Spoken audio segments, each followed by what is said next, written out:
வணக்கம். பரபரப்பு மீடியா செய்திகளுக்காக நான் நிரோஷன். நேற்று சனிக்கிழமை இரவு மத்திய காசாவில் உள்ள நுசைராத் பகுதியில் இஸ்ரேலிய ராணுவம் தாக்குதல் நடத்தியது. அந்த தாக்குதலில் இஸ்ரேலிய பாதுகாப்பு படையினர் ஒரு பாலஸ்தீனிய இஸ்லாமிய ஜிகாத் இயக்க துப்பாக்கிதாரியை கொன்றதாக தெரிவித்துள்ளது. இந்த விமான தாக்குதலுக்கு இஸ்ரேலிய பாதுகாப்பு படையின் தெற்கு கட்டளை பிரிவு தலைமை தாங்கியது. போர் நிறுத்த ஒப்பந்தத்தின்படி அந்த பகுதியில் துருப்புக்களை நிறுத்தியுள்ளதாக இஸ்ரேலிய ராணுவம் மேலும் கூறியது. இஸ்ரேலிய படைகளுக்கு எதிராக தாக்குதல் நடத்த பாலஸ்தீனிய இஸ்லாமிய ஜிகாத் இயக்க திட்டமிட்ட நிலையில் அவர் மீது விமான தாக்குதல் நடத்தியதாக இஸ்ரேலிய பாதுகாப்பு படை தெரிவித்துள்ளது. போர் நிறுத்த ஒப்பந்தத்தின்படி ஹமாஸ் தாக்குதல்களை நிறுத்தினாலும் காசாவில் உள்ள பாலஸ்தீனிய இஸ்லாமிய ஜிகாத் இயக்கம் உட்பட பிற பாலஸ்தீனிய இயக்கங்கள் தாக்குதல்களை நிறுத்தும் என்பதற்கு எந்த உத்தரவாதமும் கிடையாது. பாதுகாப்புத்துறை வட்டாரங்களின் கூற்றுப்படி காசா பிரதேசத்தில் இஸ்ரேலிய ராணுவத்தின் கட்டுப்பாட்டில் இல்லாத பகுதிகளில் மேலாதிக்க ஆளும் சக்தியாக ஹமாஸ் தன்னை மீண்டும் நிலைநிறுத்தி செயற்பட்டுக் கொண்டுள்ள நிலையிலும் பாலஸ்தீனிய இஸ்லாமிய ஜிகாத் இயக்கம் முன்பை விட வளர தொடங்கியுள்ளது. ஹமாஸ் இயக்கத்தில் ஆயுதங்கள் களைவது பற்றி ஆதரவு தரப்புகள் இருப்பதால் ஆயுதங்களை கைவிட விரும்பாத பல ஹமாஸ் இயக்கத்தினர் பாலஸ்தீனிய இஸ்லாமிய ஜிகாத் மற்றும் பிற இயக்கங்களுடன் இணைய தொடங்குவதாக கூறுகிறார்கள். மறுபக்கத்தில் ஹமாஸ் பொது மரண தண்டனைகள் மற்றும் அடிகளை அதிகரித்து வருகின்றது. அமெரிக்க ஜனாதிபதி டொனால்டு டிரம்பின் 20 அம்ச திட்டத்தை ஏற்றுக்கொள்வதா இல்லையா என்பது குறித்து ஹமாஸ் பிளவுபட்டுள்ளதாக மத்தியஸ்த முயற்சிகளில் ஈடுபட்ட அரபு அதிகாரிகள் கூறுகின்றனர். ஹமாஸ் ஆயுதங்களை களைவது மற்றும் எந்த சூழ்நிலையிலும் பணைய கைதிகளின் மீதி உடல்களை விடுவிப்பது என்பதில் இருவேறுபட்ட கருத்துக்கள் இருப்பதே ஹமாஸ் இயக்கத்துக்குள் ஏற்பட்டுள்ள பிளவுக்கு முக்கிய காரணங்களில் ஒன்று என்று அதிகாரிகள் தெரிவிக்கின்றனர். ஹமாஸ் அரசியல் பிரிவின் தலைவர் ஹலீல் அல்-ஹயா மற்றும் பல மூத்த ஹமாஸ் அரசியல் அதிகாரிகள் அமெரிக்க ஒப்பந்தத்தை ஆதரிப்பதாக கூறப்படுகிறது. ஆனால் காசா பகுதியில் உள்ள ஹமாஸ் கள தளபதிகளில் பலர் டிரம்பின் நிபந்தனைகளின் கீழ் போர் முடிவடைவதை காண ஆர்வமாக இல்லை என்று கூறப்படுகிறது. அதே நேரத்தில் ஹமாஸின் ராணுவ பிரிவான அல் Kazan brigade படைப்பிரிவின் Thalapathy is அல்தின் Al Haddad சமரசத்திற்கு தயாராக இருப்பதாக எகிப்திய அதிகாரிகள் கூறுகின்றனர். காசாவில் ஹமாஸ் ராணுவ பிரிவிடம் உள்ள ராக்கெட்கள் மற்றும் தாக்குதல் ஆயுதங்களை எகிப்திடம் அல்லது ஐநாவிடம் வழங்க தயாராக இருப்பதாக அவர் மத்தியஸ்தர்களிடம் கூறியதாக கூறப்படுகிறது. இது அவருக்கு கீழுள்ள பல கள தளபதிகளால் எதிர்க்கப்பட்டது. அதன்பின் இஸ் அல்தின் அல் ஹதாத் ரொக்கெட்களை ஒப்படைத்துவிட்டு துப்பாக்கிகள் போன்ற சில ஆயுதங்களை ஹமாஸ் தக்க வைத்துக் கொள்ளலாம் என்று மனதை மாற்றிக் கொண்டதாக கூறப்படுகின்றது. இந்த ஆயுதங்கள் தற்காப்பு ஆயுதங்கள் என்று அவர் கூறினார் என்கின்றார்கள் எகிப்திய அதிகாரிகள். நிலைமையை மேலும் சிக்கலாக்கும் விதத்தில் ஹமாஸ் தளபதிகள் தமக்கு கீழே உள்ளவர்களிடமிருந்து ஆயுதங்களை அகற்றுவதை நடைமுறைப்படுத்த முடியுமா என்பது உறுதியாக தெரியவில்லை என்றும் அவர்கள் கூறுகின்றார்கள். ஏனென்றால் அவர்கள் மேற்பார்வையிடும் அடிமட்ட ஹமாஸ் உறுப்பினர்கள் தங்கள் ஆயுதங்களை ஒப்படைக்க விரும்ப மாட்டார்கள் என்று மத்தியஸ்தர்கள் தெரிவிக்கின்றனர். பணைய கைதிகள் விவகாரத்தில் 48 கைதிகளையும் திருப்பி அனுப்ப அமெரிக்காவின் 72 மணி நேர காலக்கெடு நடைமுறைக்கு மாறானது என்று ஹமாஸ் அதிகாரிகள் தொடக்கத்திலேயே கூறியுள்ளனர்.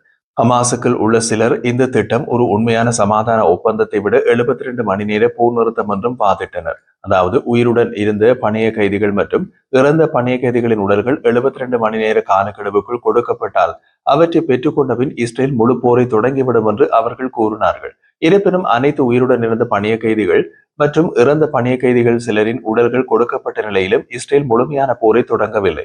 தொடங்க விடாமல் அமெரிக்கா தடுக்கிறது என்பதை பார்த்த பின்னர் டிரம்பின் 20 அம்ச திட்டத்தை ஏற்றுக்கொண்டு ஆயுதங்களை அகற்றலாம் என்று ஹமாஸின் சில தரப்புகள் மனம் மாறியுள்ளதாக எகிப்திய அதிகாரிகள் கூறுகின்றனர்.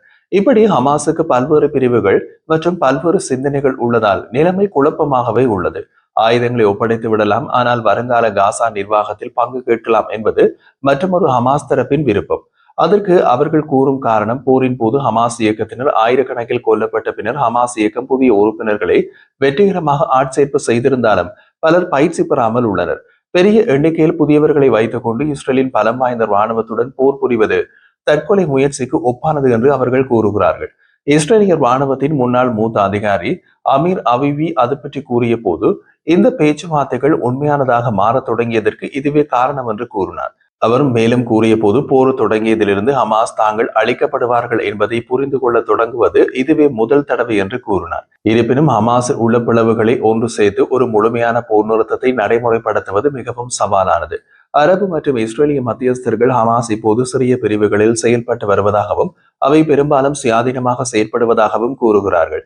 எனவே ஹமாஸ் தலைமையின் முடிவுகளுக்கு ஹமாஸில் உள்ள சிறிய குழுக்கள் இணங்க வேண்டிய அவசியமில்லை என்றும் கூறினார்கள். ஹமாஸ் இயக்கத்திற்கு அதன் பணியாளர்களுக்கு சம்பளம் வழங்க நிதி இல்லாததால் தலைமையின் கட்டுப்பாடும் குறைந்துள்ளது. ஹமாஸின் பிடி தளர்ந்து வருவதால் பல ஹமாஸ் உறுப்பினர்கள் பாலஸ்தீனிய இஸ்லாமிய ஜிகாத் மற்றும் பிற இயக்கங்களுடன் தங்களை இணைத்துக் கொள்வது மேலும் மேலும் அதிகரிக்கலாம். எல்லாவற்றுக்கும் மேலாக காசாவில் தற்போதுள்ள போர் நிறுத்தம் மிகவும் பலவீனமான நிலையில் தான் உள்ளது. கடந்த ஞாயிற்றுக்கிழமை கூட இருதரப்பும் தமக்கிடையே கடுமையாக மோதிக்கொண்டனர். அதனால் அமெரிக்க ஜனாதிபதி உஷாராகியுள்ளார்.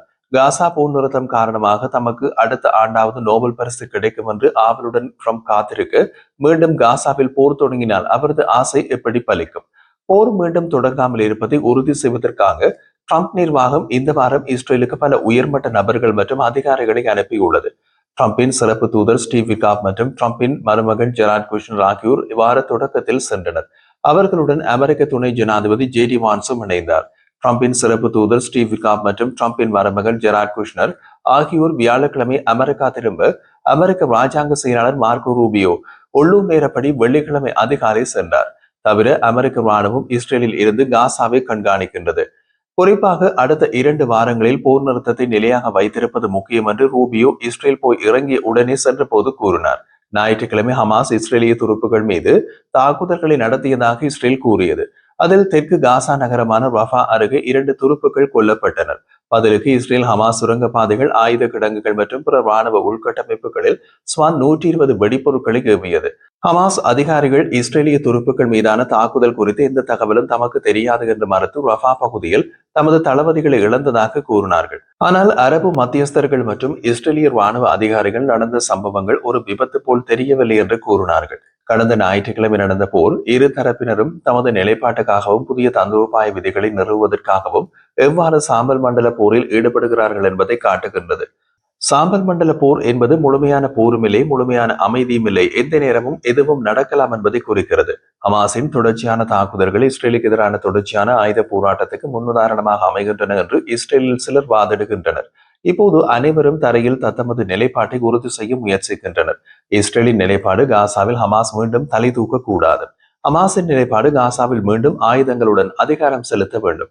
தனது துருப்புக்களை கொன்றதற்கு இஸ்ரேலின் பதிலடி தாக்குதல் அமெரிக்காவின் அழுத்தத்தால் ஒரே நாளில் முடிவடைந்து மட்டுப்படுத்தப்பட்டது. ஒப்பந்தத்தின் அடுத்த கட்டம் குறித்த பேச்சுவார்த்தைகளை தடம்பொருள செய்யும் எந்த ஒரு நடவடிக்கைக்கு எதிராகவும் அமெரிக்கா இஸ்ரேலை எச்சரித்தது என்று இஸ்ரேலிய அதிகாரிகள் மற்றும் அரபு மத்தியஸ்தர்கள் தெரிவித்தனர். ஹமாஸின் எந்த ஒரு மீறல்களுக்கும் பதில்கள் விகிதாசாரமாக இருப்பதை உறுதி செய்வதன் மூலம் போர் நிறுத்தத்தை உயிர்ப்புடன் வைத்திருக்க வேண்டும் என்று விகாப் மற்றும் வான்ஸ் இஸ்ரேலிய பிரதமர் பெஞ்சமின் நேதன்யாகுவுக்கு ஒரு வலுவான எச்சரிக்கையை செய்தார்கள் என்று இந்த விஷயத்தை நன்கு அறிந்தவர்கள் தெரிவிக்கின்றனர். ட்ரம்ப் வெள்ளை மாளிகையில் செய்தியாளர்களை சந்தித்த போது ஹமாஸுடன் எங்களுக்கு ஒரு சிறிய பிரச்சனை உள்ளது என்றார். அவர்கள் தாங்களாகவே அதை சரி செய்யாவிட்டால் அது மிக விரைவாக எம்மால் தகுந்த விதத்தில் கவனிக்கப்படும். ஏனென்றால் அவர்கள் ஒப்பந்தத்தை மீறுகிறார்கள் என்று கூறினார். ட்ரம்பின் 20 அம்ச திட்டத்திற்கான இஸ்ரேலின் உறுதிப்பாடு மற்றும் அமைதி காக்கும் படையை நியமித்து மறுகட்டமைப்புக்கு நிதியளிக்க அரபு அரசாங்கங்கள் விருப்பம் தெரிவித்திருப்பது எல்லாமே ஒரு விஷயத்திற்கு அடிப்படையாக கொண்டது. அந்த விஷயம் ஹமாஸ் காசாவில் அதிகாரத்தை கைவிடுவது. அது நடக்கும் போல தெரியவில்லை.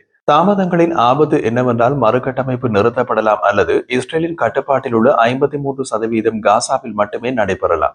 ஹமாஸ் அளிக்கப்படும் வரை காசாவை 2 பகுதிகளாக பிரிக்கும் ஒரு திட்டத்தை குஷ்னர் வகுத்துள்ளார் என்பதை பரபரப்பு மீடியா யூடியூப் சேனலில் 2 தினங்களுக்கு முன் நாம் வெளியிட்ட காணொலியில் தெரிவித்திருந்தோம். ஹமாஸ் தரப்பு தாமதித்துக் கொண்டிருக்கும் போது பல பில்லியன் டாலர் மதிப்புள்ள மறுகட்டமைப்பு நிதி காசாவில் இஸ்ரேலின் கட்டுப்பாட்டில் உள்ள பகுதிக்கு மட்டுமே பாயும்.